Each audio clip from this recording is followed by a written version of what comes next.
El enfoque que vamos a dar acá, desde luego por mi calidad de abogado y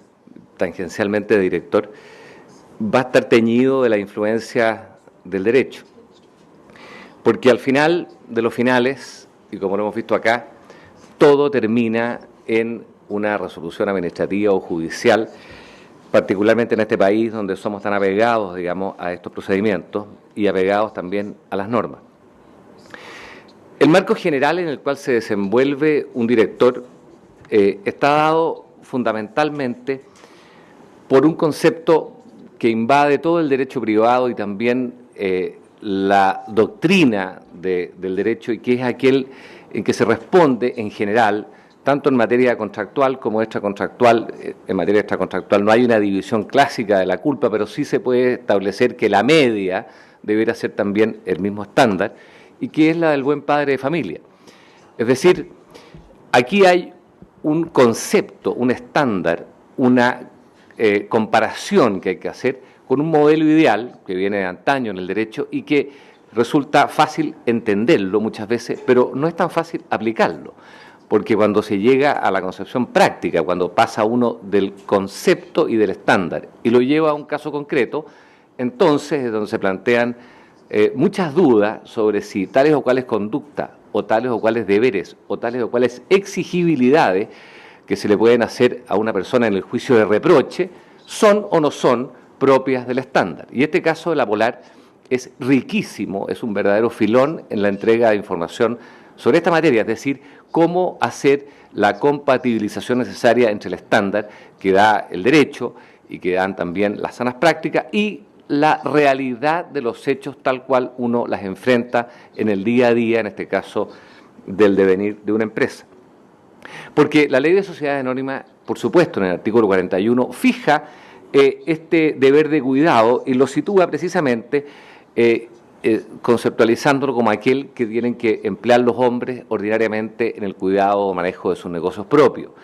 Y uno, en realidad, si lo analiza desde ese punto de vista y lo piensa como el manejo de los negocios propios, probablemente va a poder discernir una serie de límites en las conductas, como cuando lo hace o cuando se compara con la administración de los negocios ajenos. Uno en la administración de sus negocios propios probablemente pone ciertos cuidados o ciertas reticencias que quizás en la administración de negocios ajenos, aunque se debiera esperar que el administrador de negocios ajenos lo haga con mucho mayor precisión y cuidado, no es igual. Por eso que cuando uno piensa que los administradores de fondos de inversión pública o privada lo harían mejor, pienso yo, si es que ellos tuvieran parte de sus propios haberes en los negocios que administran. Porque así, de hacerlo mal, perderían también ellos y no solamente los terceros. Ahora, la función principal del directorio, y no hay que olvidarlo, es administrar la sociedad, no ser, entre comillas, responsable de ella solamente. En esa administración, por supuesto, de hacerlo mal o de hacerlo negligentemente o de no observar ese cuidado que conceptualmente hemos dicho que es el del buen padre de familia, indudablemente que va a ser responsable, pero no hay que perder de vista en la gestión del director que lo principal es administrar la sociedad. Eso es el cometido principal de un directorio y es aquello a lo que se debe, porque tampoco podemos caer, ahora a partir de este caso en particular, en la situación en que el directorio sea una especie de cuerpo colegiado que se dedica a dejar constancia o a hacer salvedades de sus actuaciones para no incurrir en responsabilidades, porque desde ese punto de vista no va a administrar tampoco de forma correcta la sociedad, que es su principal actuación. En el trabajo que voy a presentarle, lo que he intentado es, analizando las sanciones que impuso la superintendencia a nivel administrativo, comparar entonces en la cosa más práctica y directa este concepto, este estándar, que es el deber de cuidado que le impone la ley a los directores, con una serie de casos y situaciones en particular que están, se pueden extraer del análisis comparado de las distintas sanciones que aplicó la superintendencia y que normalmente es la labor que hace ex post, ¿no es cierto?, un ente administrativo, como es el caso del organismo regulador, o bien los tribunales de justicia que hacen, en definitiva, el juicio ex post superior, digamos, y definitivo. Hay que tener presente, para los efectos del análisis, que en esta materia los directores responden por una responsabilidad denominada extracontractual o legal. Eso significa que no se supone que exista entre el director o directorio y los accionistas o los terceros o el público en general ninguna clase de vinculación contractual. Y esa relación denominada extracontractual impone algunas características en el análisis que es bueno retener. La primera de ellas es el peso probatorio, que normalmente, en caso de responsabilidad contractual, la persona que tiene la obligación, que tiene que cumplir, dar, hacer o no hacer algo, tiene que probar que actuó diligentemente. Y el acreedor de la obligación, aquel que puede exigir aquella prestación, se limita a hacer presente que no se le cumplió. Es la parte deudora, en este caso, el obligado, que tiene que probar que cumplió y que cumplió dentro de los límites del contrato. Este análisis que vamos a hacer ahora es distinto porque el peso probatorio es a la inversa, es decir, es aquel que pretende imputarle responsabilidad al director, quien tiene que probar que el director no actuó conforme al estándar del nivel de cuidado que le impone la ley. Obviamente que el deudor, en este caso el que tiene que, el director mismo no puede dormirse en los laureles y pensar que no le corresponde hacer nada, tendrá que también proveer prueba necesaria para demostrar que actuó correctamente, pero el peso probatorio, quien tiene que probar que su actuar fue negligente o irresponsable o poco diligente, va a tener que ser quien lo enjuicie. Y por lo tanto, la manera de ir dejando constancia de sus actuaciones va a ser también un elemento relevante para ese análisis ex post. En mi opinión, por lo menos desde hace muchos años, yo nunca había visto un caso como este que ofreciera una riqueza en esta materia del deber de cuidado, como es el caso de la Polar. Es una cantidad de información y la magnitud del caso, no solamente por la cuantía, por los elementos empresariales involucrados, por la influencia que tuvo en la fe pública, en la sociedad. Yo creo que es un caso que puede perfectamente calificarse como señero, en el sentido que impone un antes y un después en el análisis doctrinario y práctico de lo que es el gobierno corporativo. Paso ahora entonces a referirme al análisis particular de las sanciones que impuso la superintendencia y de la cual queremos extraer ciertas conclusiones, reglas de aplicación práctica y deberes para los efectos de dar un marco de la responsabilidad de los directores en el ejercicio de sus cargos. Para hacer este análisis yo consideré básicamente 3 casos que reflejan a mi juicio el universo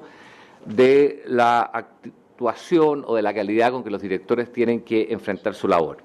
Los casos que analicé en particular son los casos de Fernando Franque, que fue director de la Polar por 7 años y lo era al momento de los hechos, que tiene la calidad de inversionista. Él era accionista de la Polar, es un inversionista habitual en el mercado y por lo tanto su mirada es la mirada de una persona que compromete parte de sus recursos en las compañías en las que ocasionalmente puede ser director. En segundo lugar, el de Andrés Ibáñez, que también fue director por 7 años en la Polar del 2004 al 2011, igual que Fernando Franque, y tiene las características de ser un académico, una persona que tiene los conocimientos doctrinarios y conceptuales y que ejerce como tal en esta misma casa de estudios. Y finalmente el de Raúl Sotomayor, que también fue director de la Polar desde la época de la constitución de la sociedad como sociedad anónima abierta y hasta el año 2009, con la particularidad de que no era director al tiempo de los hechos, pero que es una persona que tiene por sus características empresariales la calidad de administrador profesional. O sea, tenemos un inversionista que expone sus recursos, tenemos un académico y tenemos un administrador profesional que administra bienes de terceros. También la característica es que los 3 fueron miembros del comité de directores de la compañía, con lo cual el análisis comprende tanto la actuación de las personas como directores de una sociedad anónima abierta como integrantes del comité de directores, que impone obligaciones particulares y puede evidentemente crear un estatuto de responsabilidades agravatorio o atenuatorio dependiendo de las circunstancias. Y finalmente, los cargos y los razonamientos y el análisis que hace la superintendencia en estos 3 casos son muy similares por las características que hemos anotado. Las sanciones básicamente son las mismas, ponderadas quizás por un tiempo de permanencia del director a cargo de digamos, en el ejercicio del cargo, y por lo tanto el análisis, de este análisis se pueden extraer condiciones o características relativamente genéricas o de aplicación general. Del estudio de estos tres casos, estas tres sanciones, pueden surgir unos 4 elementos que constituirían las cuestiones de fondo del análisis del caso La Polar en materia de la actuación de los directores. En primer lugar, ¿cómo se debe ejercer el deber de cuidado y diligencia? ¿Cómo? No ¿cuál es? ¿Cómo? En segundo lugar, ¿debe el directorio confiar de buena fe en la administración ejecutiva, depositando en ella una legítima confianza? O sea, ¿el director tiene que ser un comisario o tiene que ser un sacerdote o tiene que ser un creyente? ¿Qué es lo que tiene que ser? En tercer lugar, ¿cuánta información, hasta dónde puede llegar el ejercicio de este deber o derecho de solicitar a la administración ejecutiva de la sociedad la información pertinente? Y finalmente, ¿qué puede hacer o qué debe hacer el director con la información que se le entrega voluntariamente o que recaba en el ejercicio de su cargo? Sobre estas cuestiones, las sanciones y su razonamiento, que es bastante extenso, son resoluciones que tienen más de 60 páginas cada una, entrega abundantes antecedentes de hecho y de los cuales también se pueden extraer elementos doctrinarios muy importantes para una especie de catálogo práctico resultante de este conflicto. En primer lugar, hay que retener, para llegar a las conclusiones prácticas, algunos elementos también ya particulares del ejercicio como director, no dentro del marco de la responsabilidad, sino que más bien de cómo se ejerce el cargo de director. Hay que tener presente, aunque lo sepamos, que el director ejerce su cargo en forma colegiada, ejerce el cargo en un cuerpo colegiado que se llama el directorio, y que el directorio como tal ejerce sus funciones en sala legalmente constituida. Es decir, el directorio es un cuerpo colectivo y el director integra este cuerpo directivo que delibera y que acuerda de conformidad a las mayorías que establece la ley y los estatutos sociales.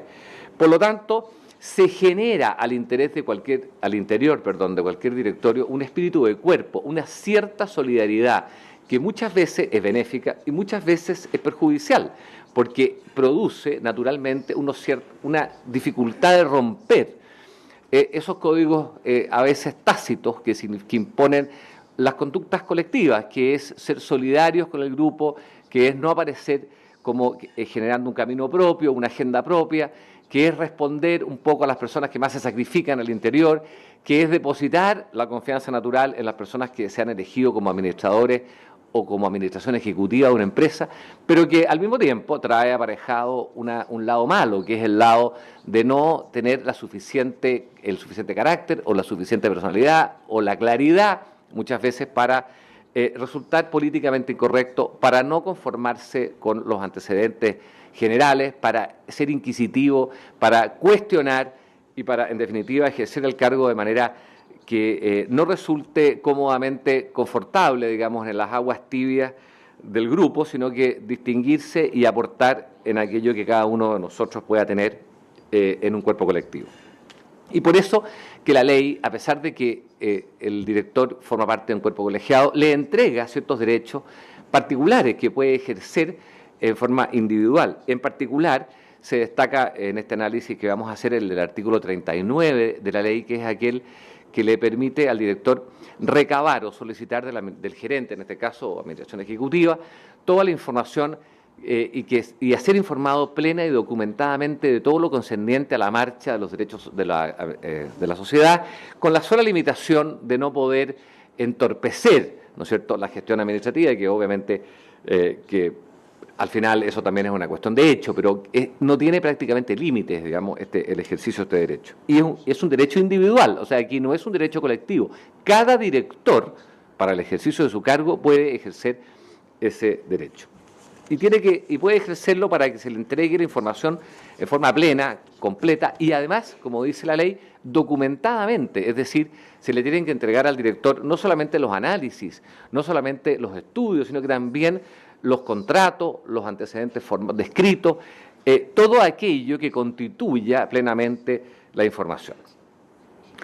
Partamos entonces de las 3 resoluciones que he mencionado y que aplicaron sanciones de multas bastante similares, extrayendo como primer elemento que el deber de información constituye un derecho-deber. En algún seminario, y se debe recordar, mi amigo Armando, hace tiempo atrás, a propósito de la situación del caso de la farmacia, llegamos a la conclusión ahí, antes de que la farmacia ahumada, antes de que se aplicaran las sanciones, que los directores tienen la obligación y el derecho, o sea, este es un derecho-deber.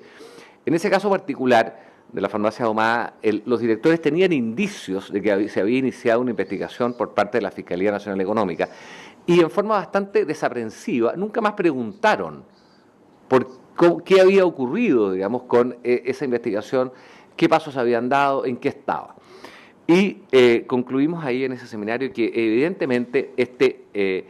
derecho, que ya les mencioné, es individual, también impone las obligaciones y los deberes propios de su naturaleza. Y la superintendencia, en las resoluciones que estoy comentando, específicamente confirma ese criterio en el considerando número 23, que me voy a permitir leer porque lo expresa mucho mejor que lo que podría hacerlo yo. Dice que la misma falta, perdón, no es este, es el derecho a la información, es el 25, que tal como lo ha sostenido este servicio, en ocasiones anteriores, dice, el derecho consagrado en la citada disposición legal que he referido descansa sobre la premisa de que debe ser ejercido por quien tiene deberes fiduciarios respecto de la compañía y sus accionistas, por lo que el mismo no se ejecuta ni realiza en favor de quien lo detenta, sino a favor y en beneficio de los intereses de los terceros respecto de quienes existe tal deber. De esta forma, más que un derecho que se ejercita al arbitrio de los directores, constituye un deber que cede a favor de los accionistas de la compañía, debiendo el director ejercerlo en cuanto ello sea necesario y le permita realizar su labor de tal, cuestión que fue precisamente la omitida en este caso. O sea, aquí hay una reiteración de carácter jurídico, conceptual, doctrinario sobre el punto. En segundo lugar, exige este derecho-deber al director analizar la información que recibe y contrastarla con los demás antecedentes e informes de la sociedad y actuar en consecuencia. A lo largo de las resoluciones administrativas hay un sinfín de casos y de ejemplos pormenorizados en los cuales, a partir de la información que el directorio recibía voluntariamente por la administración o por el gerente en las reuniones de directorio, debió el director haber, en base a esa información, haberla analizado y contrastado con los demás antecedentes, de tal manera que pudiera haber obtenido de alguna forma conclusiones o resultados que perfectamente en un análisis lógico se podría haber obtenido y que mirado ahora a posteriori era bastante evidente. Quizá en ese momento no lo era, pero precisamente no lo era porque la actitud digamos, inquisitiva del directorio aparecía adormecida. Yo solamente me voy a limitar a dar un ejemplo, porque están estas resoluciones llenas de ejemplos, digamos, de ese caso, y es un ejemplo que es bastante notable, porque hubo una reunión de directorio en la Volar que fue en septiembre del año 2010, específicamente el 29 de septiembre, que ofrece una cantidad de numerosos casos de antecedentes o indicios o señales de alarma, como se les denomina, en los que el directorio no advirtió oportunamente. Y en particular, en una exposición hecha en ese día por el gerente corporativo, el señor Julián Moreno, se le proporcionó al directorio información sobre las carteras CDIE. Las carteras CDIE eran las carteras lejos, las carteras más riesgosas. CDIE eran de riesgo medio, medio alto y alto respectivamente, que explicaban el 70% de la cartera de créditos de la Volar, aunque el número de clientes representaba aproximadamente el 60%. De esa exposición que se hace por primera vez en el directorio de la Volar surgen 4 conclusiones particulares. 1. La categoría E era la única que no representaba una correspondencia entre la participación de número de clientes y el total de la cartera, de tal forma que si bien los clientes categorizados en él representaban el 34% del número de clientes, explicaban el 50% del total de las carteras. En segundo lugar, la categoría era la más riesgosa. Fíjense, el monto promedio de deuda era de 824.000 pesos. este monto de promedio era muy superior al monto promedio de deuda del total de la cartera y en particular del monto promedio de deuda por deudor de las carteras analizadas. Fíjense que la cartera C tenía un monto promedio de deuda de 484.000 pesos, o sea, los que tenían menos riesgo tenían mucho menos monto individual de deuda que los que tenían más riesgo, que tenían un monto muy superior al 50% del promedio de las carteras de la Polar. En tercer lugar, los clientes de la categoría E explicaban solo el 1% de las ventas de la Polar, o sea, tenían el 50% del valor de la cartera y representaban el 1% de las ventas. Entonces uno no se podía imaginar, mirado ahora, ¿no es cierto? Pero esas personas, los directores recibieron esta información en ese directorio. ¿Cómo explicar que un segmento que representa el 1% de las ventas representa el 50% de la cartera e individualmente, por número, un promedio tal de 850.000 pesos por deuda? Y finalmente, que los clientes de la categoría E habían presentado mora mayor a 4 en los últimos 5 meses, es decir, presentaba una mora superior a 120 días. O sea, el directorio de la Polar recibió todos estos antecedentes en una exposición pormenorizada ese día 29 de septiembre del 2010 y no reaccionó sino que hasta enero del 2011. Pasaron 4 meses entre medio y con esta información proporcionada, además, hábilmente, yo creo, en una reunión de directorio que tenía por objeto referirse en general a la situación de la compañía, pero esta información particular relativa a esta cartera no despertó en los directores un mayor ánimo inquisitivo, no llamó la atención, no obstante, contener señales gravísimas del estado financiero de la cartera y de la compañía en particular. O sea, eso es lo que se echa de menos, este es un caso notable, pero hay muchos otros, entre los propios en las sanciones y en los análisis que se hacen por la superintendencia. En tercer lugar, entonces, además de ser un derecho de deber, además de tener que procesar y analizar la información que se le entregue, el director tiene la obligación no solamente de analizar la información que recibe, sino que exigir la entrega de información relevante. Y aquí está la parte activa, digamos, de este deber de información. La entrega de información relevante también es un reproche que se le formula a los directores de la Polar sancionados dentro del análisis que se hace de las resoluciones. Hay ahí una serie de otros casos, en particular voy a referir a esta misma sesión de directorio del 30 de septiembre porque es paradigmática y en lo que se refiere a la entrega de información el reproche es similar. Dice, un análisis orientado a evaluar este tema recién habría sido efectuado por el comité de directores en enero, como les había mencionado. No obstante, durante ese periodo, o sea, entre septiembre del 2010 y enero del 2011, no me dio ningún requerimiento de información o solicitud de mayores antecedentes, ni por parte del comité de directores, ni por parte de los directores miembros del directorio. Es decir, a partir de información entregada, no hubo una reacción de pedir información adicional, que no solamente se trataba de información, sino que se pudo haber pedido estudio, haber contratado asesores, haber llamado la atención sobre el punto y escudriñado y preocupado el directorio sobre aquel gravísimo antecedente que le fue proporcionado, es verdad, dentro del marco de una reunión general, y no a propósito en particular de un análisis de la cartera, pero la información estaba ahí, o sea, había gente que no estaba poniendo atención. En cuarto lugar, en relación con este derecho,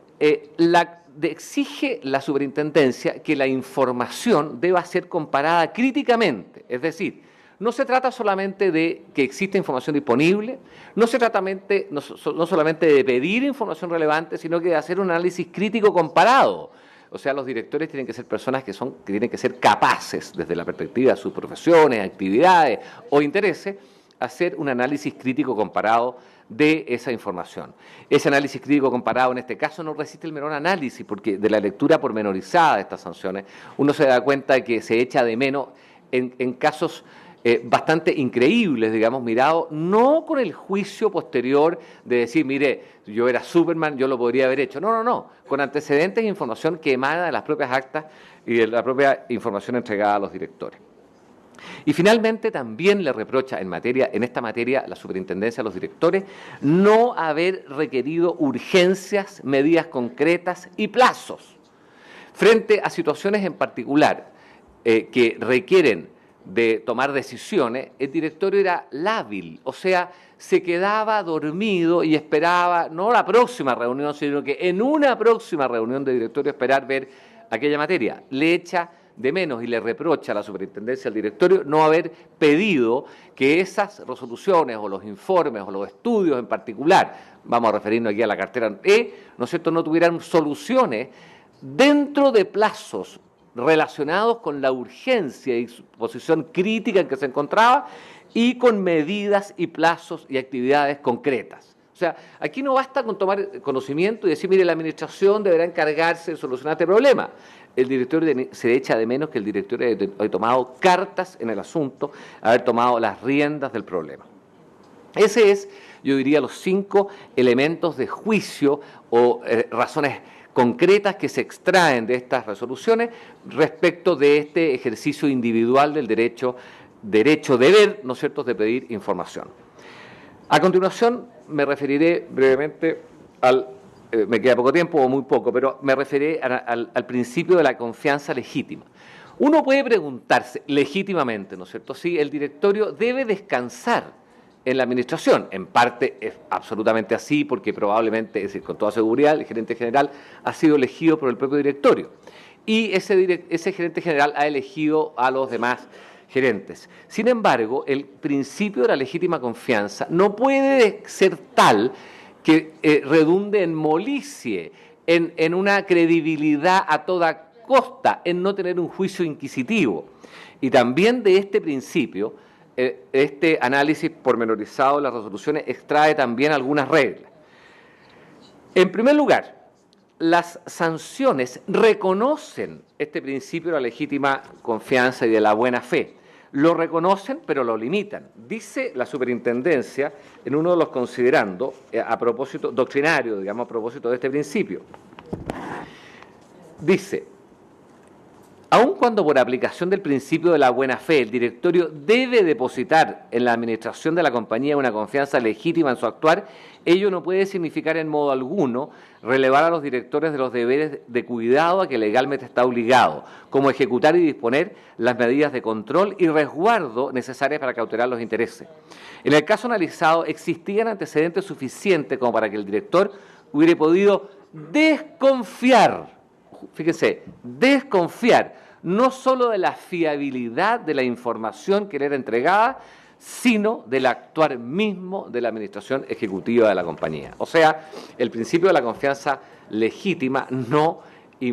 limita o no restringe la natural desconfianza que debe surgir de los antecedentes, que son contradictorios, que no son completos, que son extemporáneos, que no han unido de suficiente respaldo y estudio. En segundo lugar, la existencia de fiscalizadores de la administración no libera de este deber de la legítima confianza. O sea, el hecho de que en la ley de sociedad anónima se establezca que hay fiscalizadores de la administración, que pueden ser los ejecutivos, los directores de cuenta o, en este caso, los auditores externos, no significa que el directorio abdica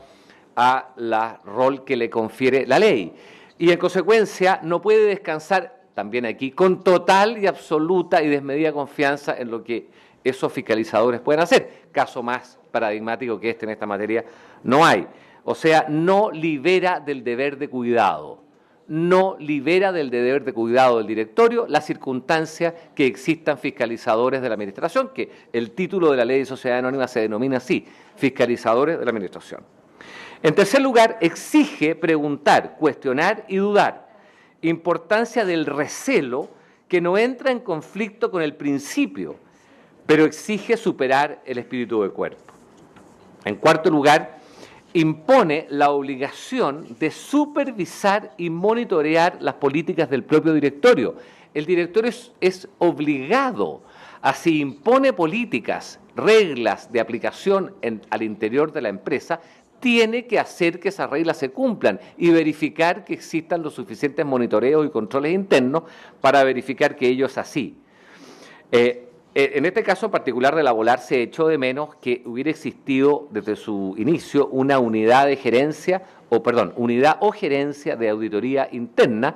y hasta el día en que ocurrieron los hechos no tenía un gerente a cargo. y además respondía internamente a un gerente de área y nunca tuvo acceso al directorio. Aquí hay una situación notable. Fíjense que la unidad o gerencia de auditoría interna, que no tenía gerente, pero que existió a partir del año 2007, solamente fue creada, se le reprocha no haber sido creada antes, había emitido, a la fecha en que ocurrieron los hechos, 3 informes. 3 informes que si los directores lo hubieran leído, habrían llegado a conclusiones muy preocupantes sobre el estado financiero de la compañía y de la cartera y de las provisiones y el nivel de riesgo y de la cobranza y etcétera. Esos 3 informes habían sido emitidos el año 2008, el año 2009, 2. Y para solamente a modo de ejemplo, ¿no es cierto?, de lo que decían esos informes de la auditoría interna, que nunca salieron a flote y que el directorio nunca conoció, solamente a modo de ejemplo digo, por ejemplo, dice que al año 2009 se advertía que habían 680.000 clientes que tenían mora mayor a 360 días, que el 96% de las renegociaciones se hacían contraviniendo la política de crédito de la compañía, que existían más o menos esa proporción de casos y en el año 2010 todas las renegociaciones lo habían sido con más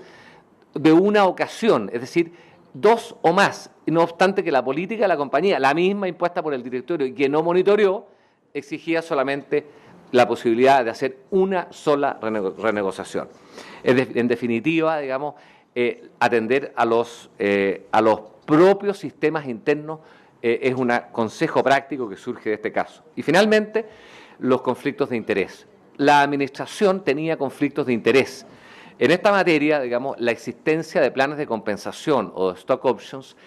que están permitidos por la ley y que además el Comité de Auditores tiene que revisar porque es una de sus facultades precisas y concretas que la entrega el artículo 50 bis, no significa, y al revés, imponen la obligación de vigilar que en la existencia, en la esencia de la relación del Ejecutivo con la empresa de un eventual conflicto de interés como es aquel que fija sus emolumentos extraordinarios y los vincula a los resultados, la tendencia carnívora a tratar de que esos resultados sean los mejores y que es razonable, pero que pueden contener vicios y problemas que ya en la jurisprudencia internacional y en los casos internacionales habíamos tenido múltiples ejemplos, en particular en el caso de Enron y otros, donde el núcleo duro de aquellos ejecutivos que tienen estos beneficios naturalmente tienen una, no digamos inclinación, pero sí hay una cierta predisposición a en el límite ponerse por el lado de beneficiar esos resultados financieros contra los intereses permanentes de la empresa. Y aquí llego a una conclusión final.